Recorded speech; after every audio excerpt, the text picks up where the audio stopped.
Welcome back to The Explainer. Today, we're grabbing the digital marker and hitting the geometry telestrator to break down the core logic of circle theorems like a championship playbook. You see, we aren't just memorizing formulas here. We are getting to the absolute root of why these shapes behave the way they do. When you truly understand the core logic, you don't have to memorize a thing. You just know exactly how to run the play. So, let's dive right into this and look at the setup plays that make these complex geometric proofs a guaranteed slam dunk. I want you to think of the circle as our arena, the boundary line as the court itself, and the angles, well, they're the players moving within those bounds. And every single movement is dictated by a strict, unbreakable set of logical rules. Here's our lineup for today. We're starting with the pregame on chord logic, entering the cyclic arena, running Theorem 8 to set things up, hitting Theorem 9 for the finisher, and then wrapping it all up with a quick post-game analysis. Let's get into it! All right, part 1, the pregame. Let's talk chord logic. Before we even touch complex quadrilaterals, actually, before we do anything, we got to nail down the absolute basics. Look at how the center of a circle gets broken down into equal slices based on inscribed regular shapes. The core logic here is super simple, but it is incredibly powerful. In any circle, equal chords will always subtend, or project out, equal angles right at the exact center of the circle. This basically means if you have a line segment drawn across the circle, the angle it projects back to the middle is entirely dependent on its length. Equal lengths literally mean equal angles. Now, here's the absolute anchor for everything we're doing. A full circle is literally always 360 degrees, period. You can think of this as our absolute limit, kind of like the total shot clock for our center angles. No matter how many chords we draw inside that circle, all of those central angles have to perfectly sum up to 360 degrees. And that gives us an incredibly reliable baseline for our core logic. We can actually use this 360-degree rule to instantly decode regular shapes trapped in a circle. Because a regular shape has perfectly equal sides, those sides act just like equal chords.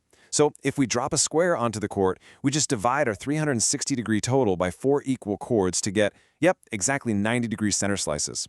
Sub in a regular pentagon, you divide by 5, giving you 72-degree slices. Bring in a regular hexagon, boom, 6 perfect 60-degree slices.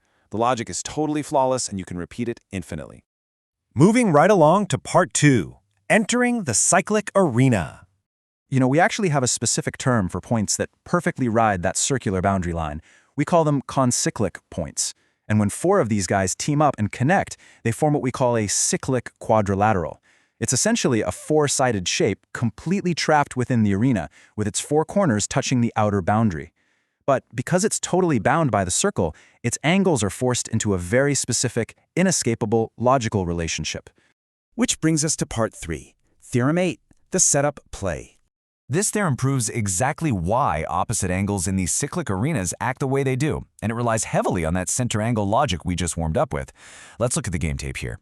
You can see quadrilateral ABCD perfectly inscribed in a circle with a center point labeled O. What we want to find is the relationship between the opposite interior angles, like angle ABC and angle ADC. To do this, we just draw lines from the center, O, straight out to points A and C. Let's run the instant replay on the fundamental circle logic happening here.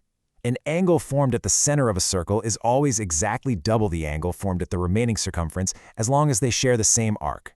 So, look at arc ABC.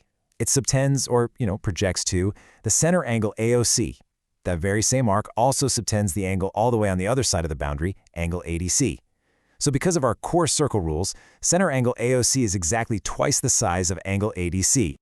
And here is where the magic happens. The sheer beauty of a cyclic quadrilateral is that we can run this exact same play on the other half of the shape using the reflex center angle. If you add the regular center angle AOC and the reflex center angle AOC together, they make a full circle. And we know that's 360 degrees, right? Since the opposite boundary angles are exactly half of those 2 center angles, it logically follows that their sum must be exactly half of 360. And half of 360 brings us to a perfect 180 degrees.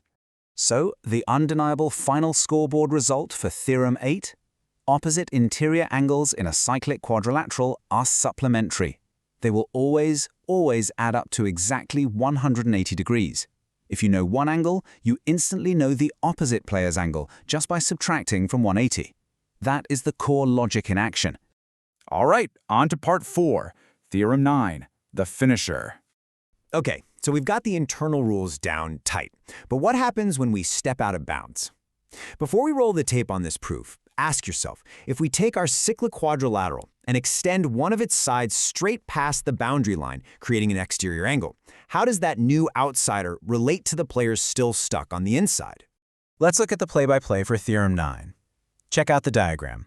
We have our cyclic quadrilateral ABCD, but this time side AB is produced, or pushed straight out to point E. That creates our new exterior angle right there on the boundary, angle CBE. Our goal now is to figure out the mathematical relationship between this new exterior angle CBE and the interior opposite angle ADC. I absolutely love the logic on this one. It's just sheer, elegant substitution. Actually, it's two different rules happening at the exact same time. First, from our setup play in Theorem 8, we know that interior angle ABC plus the interior opposite ADC perfectly equals 180 degrees. Second, look at the straight line ABE. Basic geometry tells us angles on a straight line add up to 180 degrees. Therefore, interior angle ABC plus exterior angle CBE also equals 180. Notice what they have in common? They both rely on interior angle ABC to get to 180. Because both the interior opposite angle and the exterior angle add up to 180 when paired with that exact same corner angle. Well, they just have to be equal. Exterior angle CBE is exactly, perfectly equal to the interior opposite angle ADC. It's an incredibly satisfying proof because it uses literally nothing but pure substitution and the foundational rules we just established. Finally, Part 5, our post-game analysis. When you step back and look at it, you really see how geometry is this beautifully interconnected system, where one rule naturally unlocks the next. It's not just a bunch of random equations. Our final scoreboard shows 3 major takeaways you should absolutely lock in, and they all build on one another. First, equal chords slice our 360-degree arena into equal center angles. Second, because of how those center angles relate to the boundary, opposite angles in a cyclic quadrilateral always sum to 180 degrees. And finally, by combining that cyclic rule with straight-line logic, we prove that an exterior angle always perfectly matches the interior opposite angle. So, we've successfully cracked the playbook for cyclic shapes, safely inside the boundary lines, and we even learned how to deal with a single step out of bounds. But I want to leave you with this final thought. What kind of geometric chaos breaks out when these lines don't just step out, but intersect completely outside the circle's arena? What rules apply when the play breaks down entirely beyond the boundary? That requires a whole new set of geometric strategies, and it's a fantastic puzzle for you to ponder until our next explainer. Keep analyzing those angles.